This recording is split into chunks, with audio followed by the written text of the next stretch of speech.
Nous nous trouvons ici sur la plateforme expérimentale maraîchage bio du CERA située à Gembloux.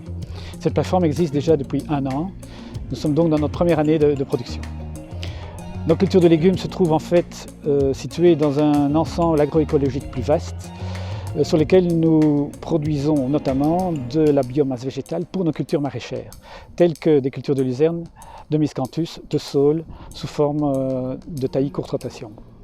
Par ailleurs, il y a également des cultures fruitières, des espèces diversifiées, des zones fleuries, un rucher et 2 étangs. Nous souhaitons d'ici peu intégrer également du petit élevage sur ce site qui fait au total une dizaine d'hectares. Pourquoi une plateforme maraîchage bio ici au CERA? Ce secteur est en pleine croissance en Wallonie. Il faut savoir que 83% des légumes consommés en Wallonie sont en fait importés, ce qui montre bien le potentiel de développement existant. Alors le but de notre plateforme est évidemment de répondre aux questions et aux besoins des producteurs, que ce soit des agriculteurs qui veulent se diversifier vers le maraîchage, ou que ce soit donc des maraîchers spécialisés en culture de légumes. Pour cela, on a mis en place 4 systèmes de culture contrastés, comprenant des expérimentations de longue durée, c'est-à-dire qui s'échelonnent sur 2 ou 3 rotations de 6 ans. Ce qui va nous permettre en fait d'étudier l'évolution de chaque système sur le long terme, que ce soit par rapport à la fertilité du sol ou à la productivité des cultures. Faire cela en station a du sens parce que ça va nous permettre de maîtriser, de mesurer, d'enregistrer de façon précise et rigoureuse les paramètres de production, ce qui est très compliqué à réaliser chez un producteur quand il s'agit d'expérimentations sur plusieurs années. On pourra également rester très innovant et anticiper des problématiques à venir et des contraintes importantes qui risquent de se poser d'ici quelques années. Je pense notamment à l'épuisement des ressources naturelles, à la perte de biodiversité, à la pollution de l'eau, ainsi que les problématiques liées au changement climatique. Pourquoi étudier 4 systèmes de culture contrastés? Même si les cultures de légumes sont des cultures à haute valeur ajoutée, ce sont aussi des cultures qui sont très intensives, qui sont exigeantes en fertilisants et en intrants, et aussi en main-d'œuvre. C'est par un processus de co-conception participative, associant donc des agriculteurs, des techniciens et des scientifiques, que nous avons pu définir et construire ces différents systèmes.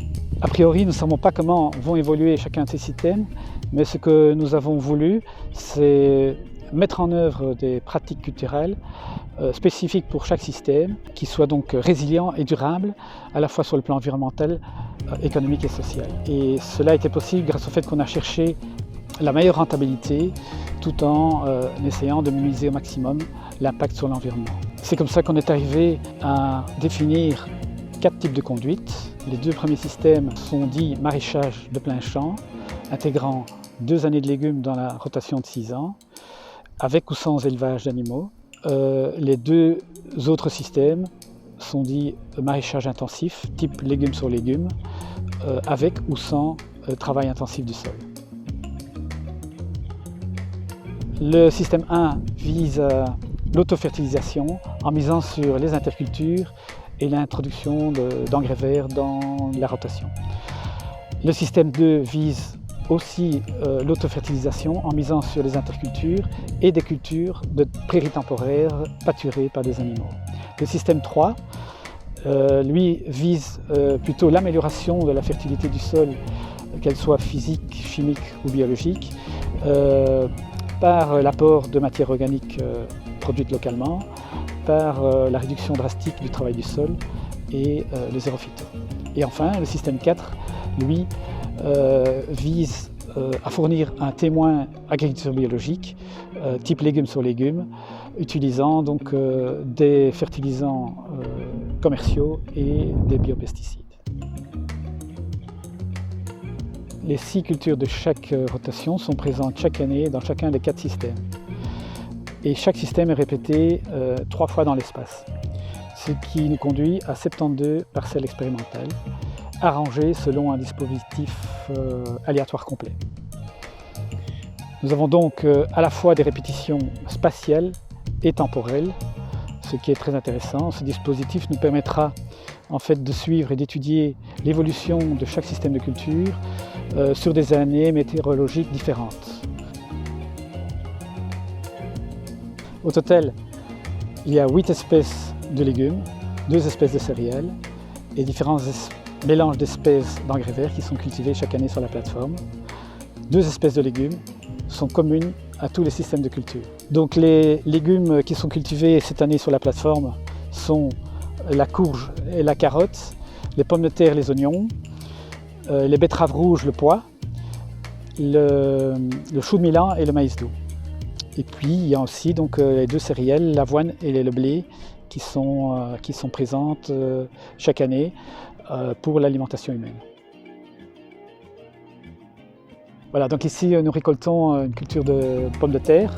Il y a 2 variétés, Vitabella et Alouette, qui sont des variétés en fait tolérantes au mildiou. Et donc ces pommes de terre sont cultivées selon 2 pratiques, donc soit avec le travail classique du sol, butage, etc., soit en non-travail du sol et mulching de la culture. Donc l'avantage évidemment du non-travail du sol, c'est qu'on respecte vraiment l'habitat des micro et des macro-organismes du sol, tels que les vers de terre, et c'est les vers de terre qui assurent cette porosité du sol et qui développent cette auto-fertilité du sol, quoi. Et donc il faut aussi arriver à nourrir les vers de terre par les matières organiques qu'on applique régulièrement à la surface du sol. Et c'est eux qui intégreront cette matière organique à l'intérieur du sol. Mais en culture de pommes de terre, donc ça peut être assez compliqué parce qu'on est habitué à buter les pommes de terre. Donc ici, on doit vraiment changer la méthodologie pour les adapter au non-travail du sol. C'est tout à fait exploratoire, mais c'est passionnant. Nous avons choisi aussi d'intégrer l'oignon dans la rotation parce que c'est une culture qui est en demande croissante et qui est pour la majorité importée des Pays-Bas. Donc on compare 2 situations aussi, avec ou sans mulching au niveau du sol, avec travail du sol ou non travail du sol également. Mais donc le mulching cette année-ci a été plutôt favorable étant donné qu'il a fait très sec et donc on a pu maintenir une humidité plus importante dans les parties mulchées, ce qui est très important pour l'oignon puisqu'il est très exigeant à ce niveau-là. Donc nous avons choisi de travailler en planche permanente de 1,5 mètre de large, à plat, afin de ne jamais tasser les planches elles-mêmes. Donc le tracteur va enjamber les planches et passera toujours d'année en année au même endroit, ce qui permettra d'éviter le tassement du sol, la compaction du sol et de préserver la vie du sol au niveau de la planche elle-même. Donc toutes les cultures sont organisées selon ce modèle-là. Les choux sont en fait assez sensibles à différents ravageurs tels que les lépidoptères, les mouches, les pucerons. Et donc dans le système 3, on les a protégés avec des filets pour empêcher donc physiquement la possibilité de ces ravageurs d'atteindre le chou. Et dans le système 4, on a plutôt utilisé alors des biopesticides pour lutter contre ces ravageurs. Comment nos systèmes peuvent à la fois réduire les coûts de production et les impacts négatifs sur l'environnement. Le fait d'introduire donc des légumineuses, des engrais verts sous forme d'interculture ou carrément dans la rotation permettront évidemment de réduire les quantités de fertilisants organiques du commerce qui coûtent de plus en plus cher pour les producteurs. Le fait de réduire le travail du sol va permettre de diminuer le nombre de passages et d'utiliser des outils plus simples et ainsi on pourra réduire l'énergie fossile utilisée durant la saison. Le fait aussi d'utiliser des mulches de matière organique qu'on laisse en surface du sol va permettre de diminuer les croissances d'adventices et aussi l'évaporation d'eau, ce qui va nous permettre de diminuer évidemment l'eau d'irrigation et la quantité de travail pour le désherbage. Le fait de créer un sol vivant, bien structuré et poreux et non compacté va permettre aussi aux plantes d'être plus résilientes, plus robustes, plus tolérantes aux maladies et ravageurs. Et de ce fait, on pourra réduire les traitements, on devrait pouvoir réduire le nombre de traitements phytosanitaires.